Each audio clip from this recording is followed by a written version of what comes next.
Corso Padova, un antico e lungo distretto che dal centro storico si sviluppa verso est, soffre dei limiti fisici in cui è nato. Sin dal Medioevo si è consolidata la tradizione commerciale di questa antica via che partiva dalla porta scaligera di Camarzo, oggi borgo Porta Padova. La viabilità ristretta penalizza i parcheggi e la ciclabilità. Tra i residenti c'è chi propone una svolta radicale, realizzando un unico senso di marcia. Una cosa che se fattibile, che potrebbe ridurre lo spazio delle macchine e spostare da fare il parcheggio in pratica. Specie nelle ore del mattino è impossibile parcheggiare. Impossibile nel senso che deve mettersi in seconda o terza fila perché è un disastro.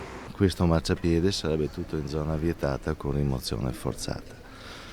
Io che vado dentro e fuori dal cortile perché ho una macchina in questo cortile, spesso e volentieri mi trovo delle auto davanti al portone. Forse sì, parcheggi ci vorrebbero. Beh, la pista ciclabile già sarebbe un'ottima cosa per noi che andiamo in bici. È una strada molto trafficata, quindi non è semplice trovare anche le comodità. Io poche volte passo di questa, però serve una pista ciclabile. Sono d'accordo con voi che serve una pista ciclabile. Beh, la ciclabile probabilmente sì, sarebbe utile. Certamente dovrebbero assegnare delle aree o cercare di, in quello che è possibile, creare qualche parcheggio libero, insomma. Sì, parecchi parcheggi, ho capito, mancano. Quindi fare più parcheggi come l'area di Viale Margherita che è diroccata lì, ok? Ciao.